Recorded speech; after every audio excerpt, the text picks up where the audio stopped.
esta reunión está cubierta de oración de principio a fin, porque inclusive vamos a terminar en oración. Así que les pido por favor que inclinen sus rostros para no en actitud de reverencia, cierren sus ojos para no distraerse. Padre, en el nombre de Jesús estamos reunidos aquí. Tu palabra dice que donde hay 2 o 3 reunidos en el nombre de Jesús, allí está Él. Gracias por la presencia, porque Él está ocupando una de estas sillas aquí vacías. Gracias, papá, porque tú no mientes. Y eso se está cumpliendo en el día de hoy, en este momento. Gracias, Dios. Porque donde está Jesucristo, hay salvación, hay sanidad, hay restauración, hay paz, hay esperanza, hay cosas buenas. Señor, cosas que a veces anhelamos y no encontramos, tú las tienes reservadas para nosotros. Señor, sorpréndenos. Es tu tiempo. En el nombre de Jesús. Amén. Amén. Gloria a Dios. Gracias, Señor. Vamos a ir a Hechos capítulo 27. Y la verdad que la alabanza me gustaría, cada una de las canciones que hemos cantado, estuviera acompañando este mensaje. Porque es tremendo, ¿no? Hechos 27:1. Dice, cuando se decidió que habíamos de navegar a Italia, y esto puede sorprender a muchos, pero yo me veo en la necesidad, y no lo busquen en sus Biblias, ni le voy a pedir a Mariela que lo cambie del texto allí en pantalla. Yo les voy a leer para que ustedes tengan el contexto en que se refiere todo este capítulo 27. ¿Y dónde está? En el capítulo 25, del 1 al 12. Miren, escuchen ustedes, y aquel si quiere leerlo puede hacerlo. Dice, llegó pues Festo a la provincia, y a los 3 días subió de Cesarea a Jerusalén. Este señor, Festo, estaba en Cesarea, una ciudad costera sobre el mar Mediterráneo, ¿verdad? Y subió a Jerusalén, ¿no? Que era la capital, por así decirlo, pero él estaba en su casa de playa. Entonces, estando en Jerusalén, los principales sacerdotes y más influyentes de los judíos se presentaron ante él contra Pablo y le rogaron, pidiendo contra él como gracia que lo hiciera traer a Jerusalén. ¿Tá? O sea que estos hombres, sacerdotes y principales sacerdotes y personas más influyentes, dijeron, por favor, Festo, trae a Pablo de Cesarea a Jerusalén. ¿Cuál era el motivo? No se asusten, ni se sorprendan. Lean o escuchen lo que dice el versículo 3. Pidiendo contra él como gracia que lo hicieran traer a Jerusalén, y preparaban ellos una celada para matarlo en el camino. ¿Cómo? Los sacerdotes, la élite de Jerusalén, las personas que tenían influencias políticas, ¿pensaban matar a un hombre? ¿Estos eran los hombres de Dios? Pensemos. Las apariencias siempre engañan. Pero Festo, respondiendo, estoy en el versículo 4, pero Festo respondiendo que Pablo estaba custodiado en Cesarea, a donde él mismo partiría en breve, dice, los que de vosotros puedan, dijo, desciendan conmigo, y si hay algún crimen en este hombre, acúsenlo. O sea, lo que le dijo Festo es, acabo de subir a Jerusalén, me estoy perdiendo de unos días de playa y ustedes me traen problema. Si tienen algún problema contra este hombre, vamos conmigo y me lo acusan allá, que es donde yo voy a estar. Y así ocurrió. Versículo 6. Estuvo entre ellos no más de 8 o 10 días, o sea, una semanita, y luego fue a Cesarea. Al día siguiente, o sea, no sabemos si al 9º o al 11º día, se sentó en el tribunal y mandó que fuera traído Pablo. Versículo 7. Cuando éste llegó, lo rodearon los judíos que habían venido de Jerusalén, presentando contra él muchas y graves acusaciones, las cuales no podían probar. ¿Cómo? ¿Iban a matar a un inocente? ¿Iban a matar a alguien contra el cual no tienen pruebas? ¿Iban a matar a alguien sobre falsas acusaciones? Estos hombres que conocían la palabra, el Antiguo Testamento, acá están los dos, la Torá y los profetas, los conocían de pe a pa, porque estos son los mismos que en tiempos de Jesucristo se jactaban de conocer las Escrituras. Estos hombres, no puedo creer, ¿verdad que me están mintiendo? No. Dice en el versículo 8, Pablo se defendía diciendo, ni contra la ley de los judíos, ni contra el templo, ni contra César he pecado en nada. Pero Festo, queriendo congraciarse con los judíos, le preguntó a Pablo, ¿quieres subir a Jerusalén y ser juzgado allá de estas cosas delante de mí? Y Pablo dijo, versículo 10, ante el tribunal de César estoy, donde debo ser juzgado. A los judíos no le he hecho ningún agravio, como tú sabes muy bien. Porque si algún agravio o cosa digna de muerte he hecho, no rehúso morir. Pero nada de estas cosas de que estos me acusan, a nadie puede entregarme a ellos. A César apelo. Era la autoridad máxima del César, porque en aquellos tiempos el Imperio Romano dominaba toda aquella zona. Entonces Festo, habiendo hablado con el consejo, respondió, a César has apelado, a César irás. Cuando Pablo apeló al César, detuvo el poder y la influencia que tenía Jerusalén y el eje se trasladó a Roma. Ya esa decisión que había tomado Pablo movió un engranaje burocrático que escapaba ya a sus manos. Estaba bajo las circunstancias del poder humano, pero bajo la supervisión de Dios. Y todos y cada uno de nosotros, y especialmente aquellos que hemos recibido a Jesucristo como el Señor y Salvador de nuestras vidas, estamos bajo la influencia del mundo, pero bajo la supervisión de Dios. Y ahora vamos al capítulo 27.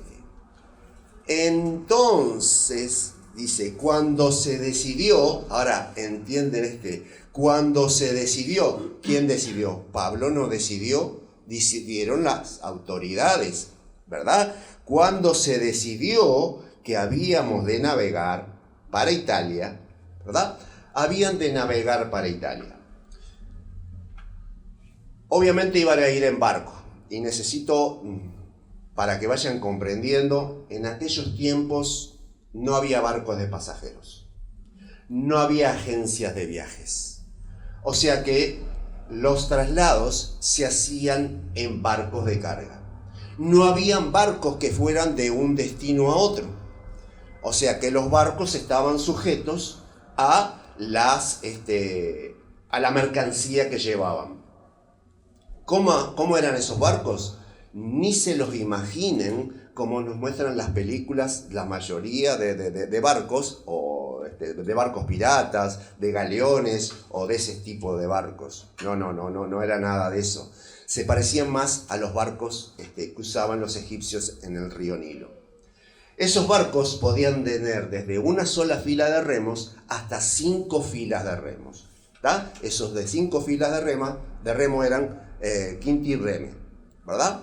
Entonces, había muchas personas ahí, que después vamos a ver cuántas eran, que navegaban, ¿tá? Con un barco de carga que generalmente era comprado por una persona acaudalada, la cual oficiaba de capitán o capitán mayor y dueño del barco, ¿tá? Entonces, lo que hacía eran fletes.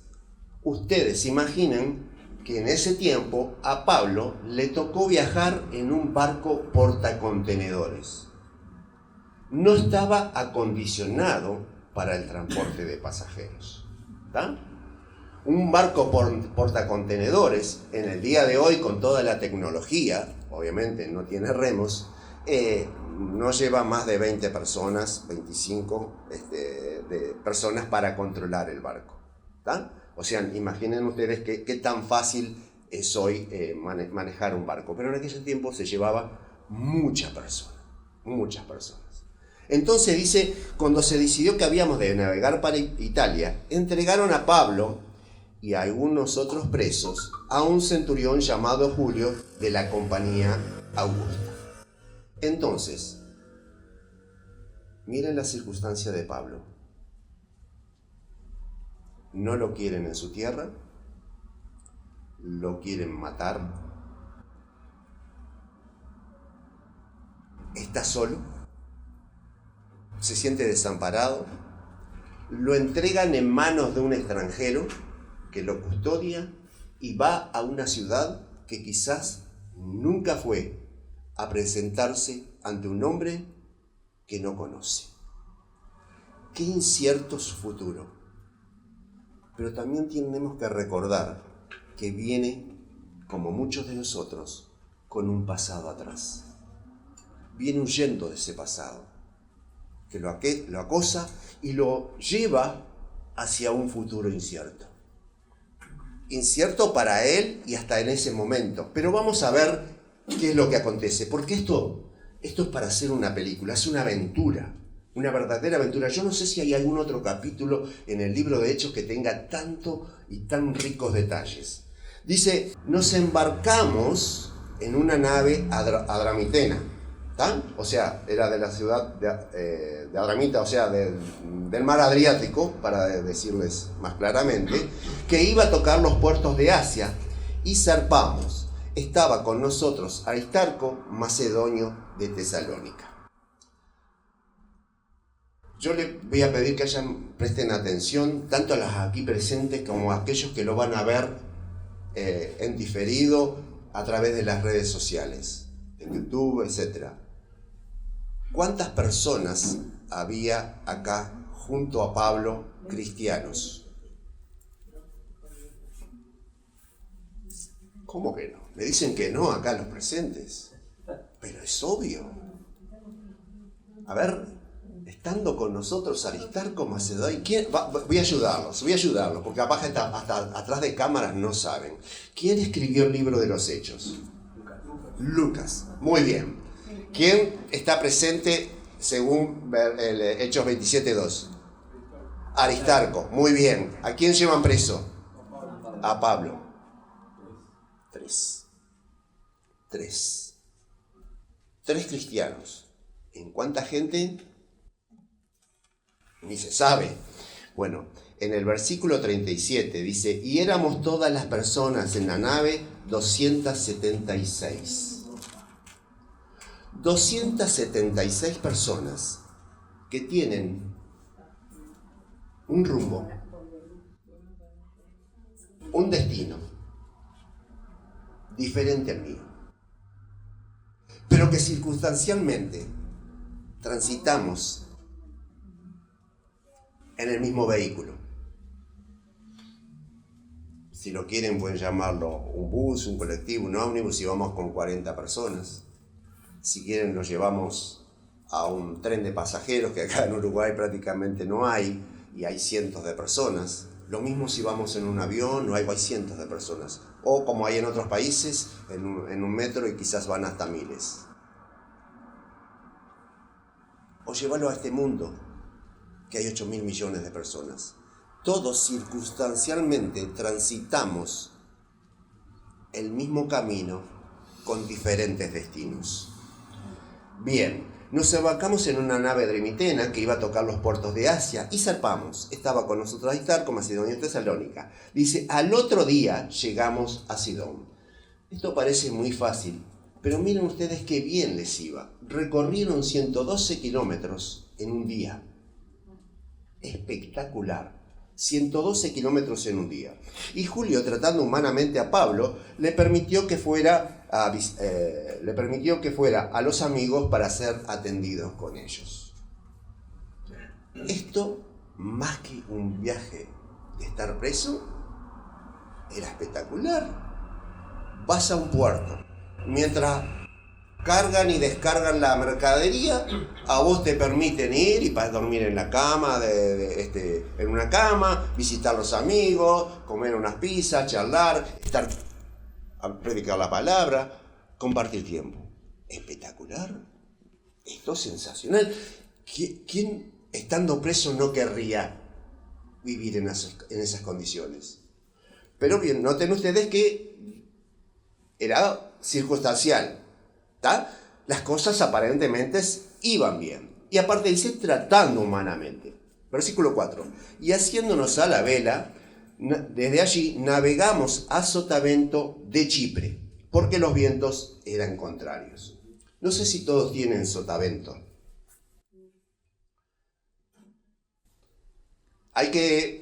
Necesito diferenciarlo, Sotavento y Barlovento, que son dos términos de la navegación. ¿Qué es Sotavento? Miren, les voy a hacer una demostración. Sotavento quiere decir que el viento sopla hacia el micrófono. ¿Tá? Cuando acá se lee en el versículo 4, y haciéndonos a la vela navegamos allí a Sotavento de Chipre, el viento sopla hacia Chipre. Eso es Sotavento. Barlovento es lo contrario. Entonces, si el viento sopla hacia Chipre, yo vengo navegando en un barco a vela, que tiene por lo menos estro y reme, por la cantidad de personas que había. ¿Qué necesito hacer para navegar y que me sea si el viento sopla hacia la isla y yo no me quiero chocar con la isla? ¿Qué tengo que hacer?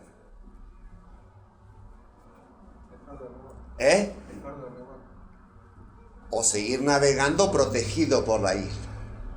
Porque yo tengo un destino, tengo que avanzar, porque cuanto más me demore, más plata pierdo, porque yo lo que tengo a cargo son personas a las cuales le tengo que pagar un jornal. ¿Tá? Cuanto más me demore, más dinero me sale. Cuanto más me demoro, menos dinero gano. Porque todo el mundo se mueve por este símbolo del dinero. Entonces, ¿qué hacemos? Navegamos protegidos por la isla de Creta, porque el viento sopla de aquí hacia allá. Entonces, en vez de navegar por este lado, que es donde sopla el viento, imaginando que esta es la isla, y evito darme contra la isla y navego por este lado. ¿Tá? O sea, el viento, para que ustedes tengan una idea geográfica, o si conocen el mapa del Mediterráneo, el viento soplaba desde África hacia Europa. Bien, dice lo siguiente, versículo 5. Dice, habiendo atravesado el mar frente a Cilicia y Panfilia, llegamos a Mira, ciudad de Licia. ¿Tá? Están en lo que hoy es Turquía. Allí el centurión, hay una nave alejandrina, tuvieron que cambiar de nave, ya sabemos las razones, porque no había viajes directos, etcétera, etcétera. Y una nave alejandrina era de la ciudad de Alejandría, que es el norte de Egipto. Es una ciudad marítima de Egipto. ¿Tá? Entonces, esta nave que venía de Egipto iba para Roma. Y las circunstancias son estas. Si ustedes piensan, hoy un barco cruza del norte de África hacia Europa directo. No va a dar la vuelta por todo Asia Menor, Turquía, pasar por Grecia para llegar a Italia. Pero en aquellos tiempos era necesario hacerlo. Muy bien. Dice, navegamos despacio muchos días y habiendo llegado a duras penas frente a Nido, porque nos los impedíamos el viento, navegamos a Sotavento de Creta frente a Salmón. Ahora el viento soplaba hacia Creta, o sea, había rotado el viento. Ahora no soplaba hacia Europa, sino que soplaba de Europa hacia África. Por eso, cuando venían navegando, pasaron por el norte por el norte de Chipre y ahora están pasando por el sur de Creta. Entonces, ese tipo de navegación les estaba llevando cada vez más tiempo. Ahora dice, los vientos eran contrarios. Para ellos eran contrarios solamente. ¿Para quiénes eran favorables?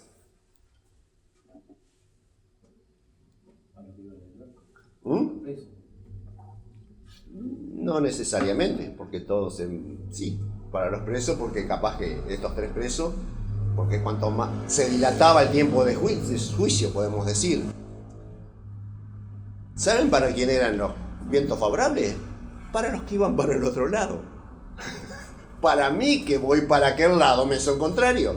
Pero para los que venían para Turquía, para Asia Menor, para el norte de África, para eso eran favorables. Es como todo.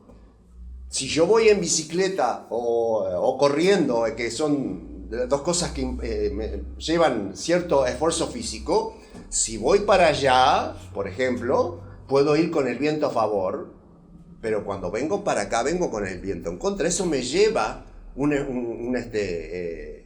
esfuerzo físico para mí. ¿Los vientos son contrarios? Sí, pero ¿por qué? Porque mi destino es contrario. Los vientos van a soplar igual. Depende del destino que ellos lleven. Entonces, ellos llevaban un destino en el cual los vientos eran contrarios. ¿Está? O sea, como el día.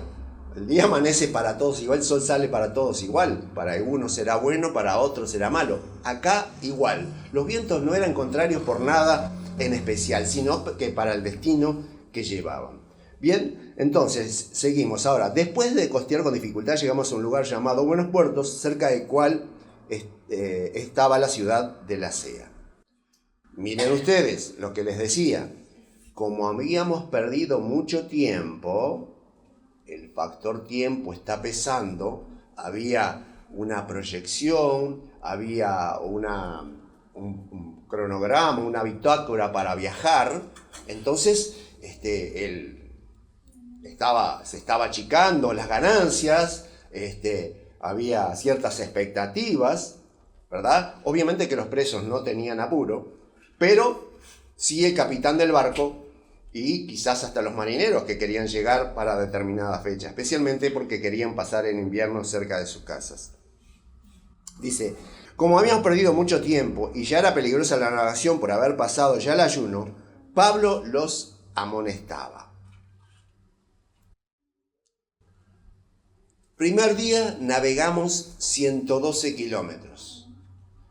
Después las cosas se fueron complicando, ¿verdad? El viento en contra, pero mi experiencia, mi habilidad me ayuda a sortearlo por el norte, por el sur, voy zigzagueando, me lleva esfuerzo físico, pero voy llegando a diferentes puertos, voy llegando a diferentes metas, voy alcanzando lo que quería, no en el tiempo que hubiera querido, pero voy llegando, ¿tá?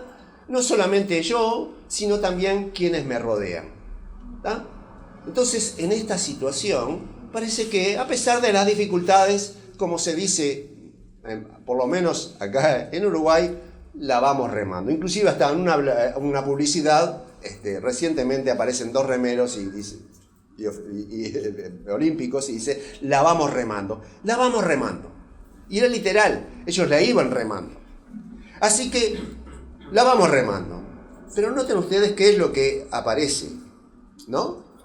Dice, y que dice Pablo, veo que la navegación va a ser con perjuicio y mucha pérdida. ¿Recuerdan ustedes cuál era el oficio de Pablo? A ver, tenemos uno que dice que sí. Hacia tienda. Hacia tienda. Hacia tienda.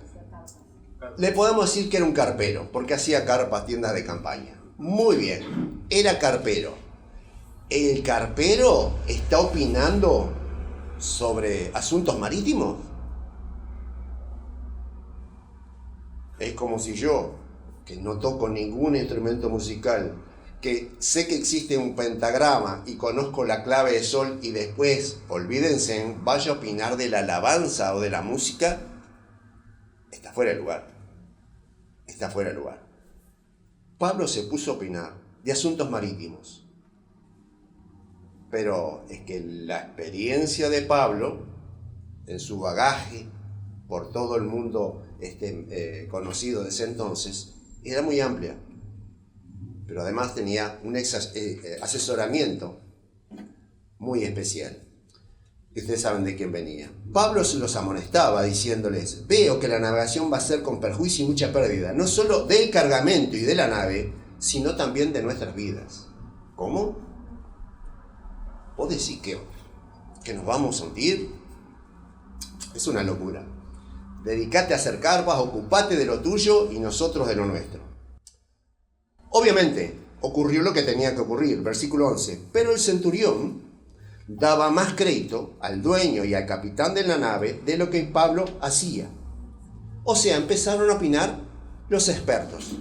Cuando dejamos a Dios, cuando no escuchamos a Dios y empezamos a escuchar los expertos, la cosa se nos puede complicar. Pueden ser expertos muy bien intencionados. Por supuesto que pueden ser expertos muy bien intencionados. Tener mucha experiencia, por eso son expertos. Pero no tienen la sabiduría de Dios. Y como el puerto era incómodo para invernar, la mayoría, muy democrático esto. ¿Se dan cuenta? La mayoría mandaron. ¿La mayoría tienen razón? No necesariamente. ¿La democracia es el mejor sistema de gobernanza para nuestras vidas? ¿Hacemos lo que la mayoría quiere o lo que Dios quiere? Ustedes deciden. Entonces, dice, como la mayoría acordó zarpar de allí e intentar llegar a Fenice, puerto de Creta que mira al nordeste y sudeste, invernar allí, ¿verdad? Zarparon. Ahora viene el problema. Tenemos lo que Dios decía: quédate quieto, no te muevas, es peligroso. O hacer caso a lo que las mayorías dicen. Entonces, acá vos tenés una disyuntiva. La misma disyuntiva que se presenta cada día desde el jardín del Edén. ¿Obedecemos a Dios o escuchamos las otras voces? Tú eres el responsable. Esa es nuestra libertad. La libertad de decisión. ¿A quién querés escuchar? Y así va a ser tu futuro. Ahora, ¿cuál es el futuro que se viene? Dice, y como comenzó a soplar una brisa del sur, les pareció que podían continuar viaje. Entonces levaron anclas y fueron costeando Creta. ¡Ja! Las circunstancias te engañaron. Te pareció que estaba precioso para navegar. Una suave brisa, un mar apacible. Ahora sí, este es el momento. Versículo 14.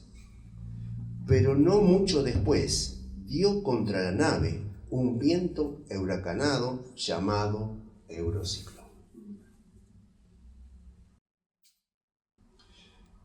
¿Quería Dios que llegara esta situación? ¿Quería Dios que llegaras a esa crisis matrimonial? ¿Quería Dios que llegaras a esa crisis económica? ¿Quería Dios que fracasaras en la empresa? ¿Quería Dios que estuvieras sufriendo y pasando ese choque? Porque dice, dio contra nosotros. Chocaste, te detuviste, te frenaron de golpe. Y no es por lo que vos querías, sino porque las circunstancias te frenaron. Acá es eso de tanto remar para morir en la orilla, pero todavía no llegan a la orilla. Todavía está el mar adentro. Pero venías remando y te quedaste varado ahí, en el medio del mar. Y es literal esto, lo que va a pasar.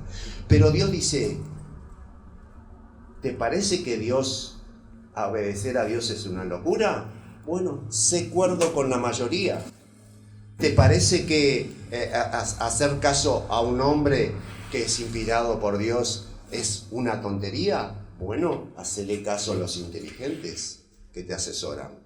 Y bueno, Ahora vamos a ver, cuando salimos debajo de la sombrilla al mediodía en un día de verano, es muy probable que nos quememos. Si salimos bajo el paraguas de un día de lluvia, lo más probable es que nos quememos. Cuando salimos debajo de la protección de Dios, pueden pasar muchas cosas. Cuidado con salirnos debajo la sombrilla que Dios nos tiene preparados para nosotros y nos protege de males mayores. Dice lo siguiente, 15, la nave era arrastrada y al no poner proa al viento, nos abandonamos a él y nos dejamos llevar. ¡Pum! Las circunstancias te dominan, no tenés control de nada.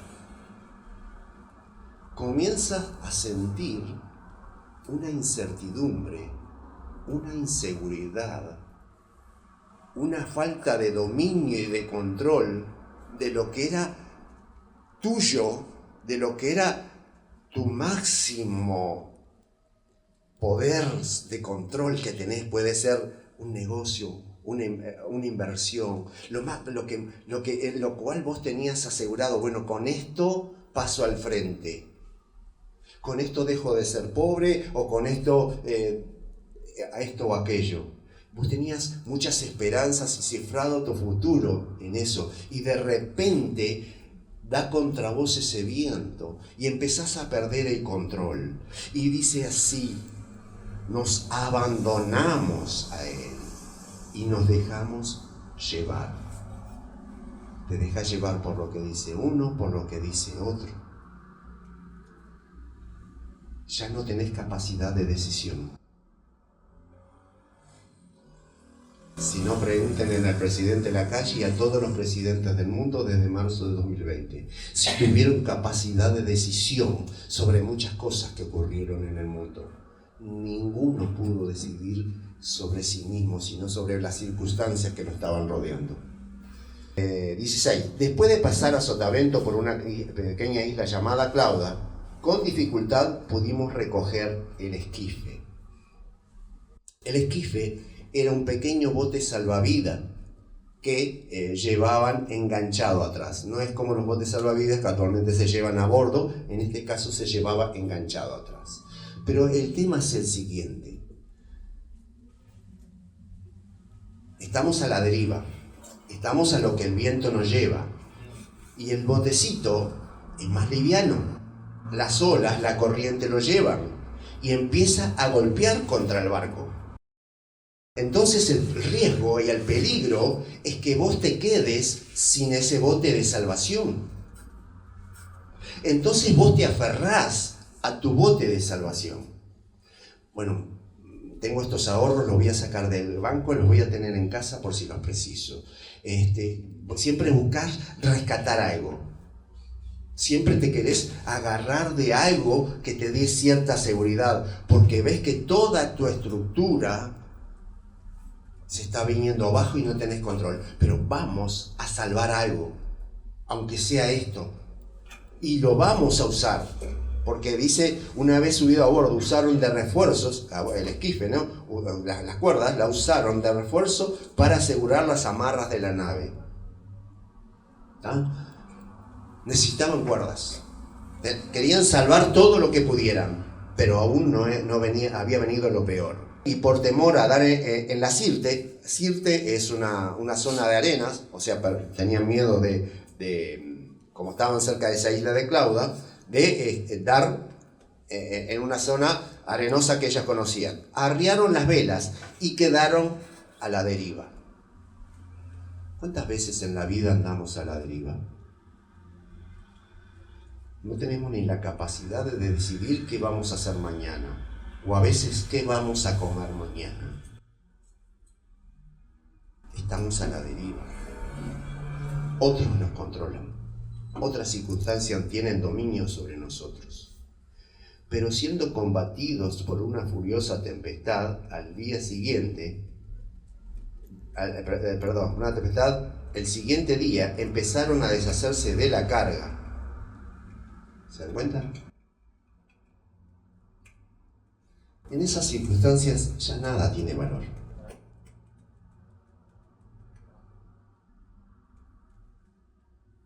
Querías pasar al frente, pero no, pierde.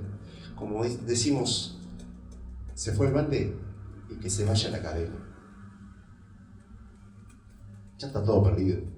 De esta no me salvo. Si me salvo, bueno, ya es mucho.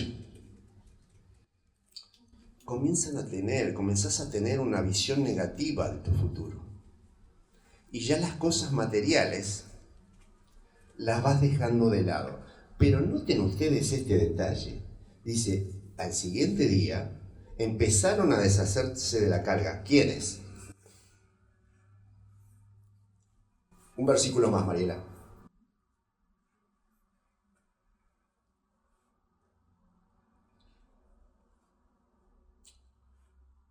En este tercer día, ¿quiénes tiraban las cosas por la borda? Sí, ¿quiénes eran ellos? Y todos los que habían decidido que iban a ser enviados. Sí. En el primer día eran los marineros y el capitán del barco. Tercer día, con nuestras propias manos, Lucas, Aristarco y Pablo, vamos muchachos que nos morimos, empezaron ellos mismos a tirar las cosas por la borda.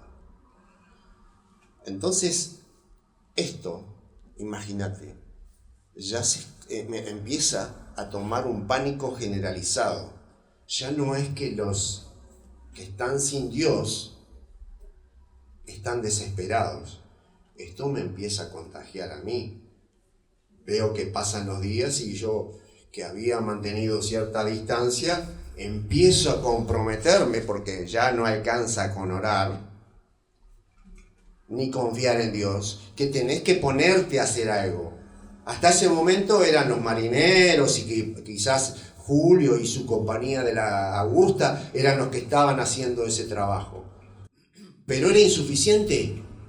Día y noche estaban tirando la carga y no daban abasto porque estaba entrando cada vez más agua. Entonces ellos tres se tuvieron que poner también a tirar la carga por la borda. 20. Al no aparecer ni el sol ni estrellas por muchos días y acosados por una tempestad no pequeña, ya habíamos perdido la esperanza de salvarnos. ¿Quiénes? Todos, pero... Correcto, exacto. No solamente los que creían en Dios, sino los que no creían en Dios.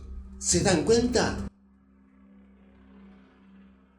Vengo corrido por las circunstancias de atrás con mi pasado que me acosa. Y ahora llego a este punto en que tampoco tengo control de las circunstancias y estoy a punto de morirme. Todos sabemos que nos vamos a morir, que ninguno va a quedar de semilla, pero el tema es ese momento, cuando sabes que tu muerte se aproxima. Está bien, yo creo en Dios, voy a la eternidad, pero ¿y cómo vivimos ese momento? Les puedo asegurar que hay personas que lo viven en paz, pero hay personas que lo viven con mucha angustia. Pero ustedes imaginen acá que son 273 personas influyendo en el estado emocional y anímico e inclusive en su manera de pensar sobre 3 hermanos en Cristo. Es mucho. Es mucha la presión. Y vos mirás para todos lados y no ves ni otro barquito que se te cruce. Nada. ¿Cuánto tiempo llevaban? Vamos a saltearnos un par de versículos. Vamos al 27 del mismo capítulo. Al llegar la 14ª noche, ¿cómo? 2 semanas. 2 semanas en una agonía. 2 semanas que no veías el sol. 2 semanas en que no podías dormir porque en un barco en medio de la tormenta, únicamente que te ataras a la litera, podías dormir. 14 días sin dormir, cansado, agotado, y que cualquier ruido o golpe de agua te asustaba y te sobresaltaba. Esas maderas de ese barco crujían como ninguna. Todo te asusta, todo te sorprende. Estás con miedo. Es una agonía, son 2 semanas que no sabes si vas a amanecer o si el barco se va a hundir en plena noche y no vas a ver ni a tus compañeros más cercanos. Al llegar la 14ª noche y siendo llevados a través del mar Adriático, a la medianoche los marineros, miren ustedes, los marineros sospecharon que estaban cerca de tierra, echaron la sonda y hallaron 20 brazas, y pasando un poco más adelante volvieron a echar la sonda y hallaron 15 brazas. Acá aparecen ciertos expertos y conocedores del tema que te dicen, bueno, esta es cuestión de días, ya no da para más, esto va a terminar y va a finalizar, y comienzan las mediciones y las especulaciones. Temiendo dar con escollos, echaron 4 anclas por la popa y ansiaban que se hiciera el día. Si estarían tan desesperados para ver su entorno que deseaban que amaneciera. Pero echaron 4 anclas por la popa. ¿Qué significaba eso? ¿Qué significa eso? A ver. No se quedaban ahí. Que querían detener el barco. Exacto, va por ese lado. Querían detener el barco. Iban a tal velocidad, llevados por el viento, a la deriva, sin timón, aún con las velas arriadas y habiendo levantado el esquife, que dijeron, tiramos 4 anclas en la popa. Cuando decimos, ¿y cómo te fue? Viento en popa. Esto es un dicho muy común, como decir, me fue bárbaro, espectacular, llegué rapidísimo. No, yo acá lo que quiero es detener el impacto inminente. Lo que quiero es sufrir los menos daños posibles. Porque el fin es inevitable. Tiro 4 anclas para frenar. Muy bien. Entonces, 30. Entonces los marineros procuraban huir de la nave y echando el esquife al mar aparentaban como que querían largar las anclas de proa. Siempre hay. Dicen que las ratas son las primeras en abandonar el barco. Ustedes vean y consideren acá estos marineros. No sabían dónde estaban, pero se querían tirar del barco. ¿Qué pasó? Bueno, vamos a ir un poquito más adelante, vamos a ir al 40. Cortaron pues las anclas, esas 4, y las dejaron en el mar. Aflojaron también las amarras del timón, izaron al viento la vela de proa, la que está adelante, ¿verdad? Y enfilaron hacia la playa. Bueno, esto es que sea lo que Dios quiera. Acá sí. Que sea lo que Dios quiera. Pero dando en un lugar de 2 aguas, hicieron encallar la nave. La proa quedó inmóvil y la popa se abría con la violencia del mar. Te están despedazando. Te quedaste con lo opuesto. No tenés ningún capital porque lo perdiste en el medio del mar. Lo que te quedaba se está deshaciendo. Lo estás viendo cómo se está deshaciendo y no podés hacer nada. Donde tenías cifrada toda tu esperanza, las circunstancias se lo están llevando. Pero ¿qué había pasado? ¿Qué había pasado en una noche anterior? Miren ustedes, vamos a volver ahora un poquito para atrás. Sí, se estaba despedazando la nave. Pero en ese momento que leímos del versículo 20, dice que habíamos perdido toda esperanza para salvarnos. Miren lo que dice en el versículo 23 de este capítulo 27.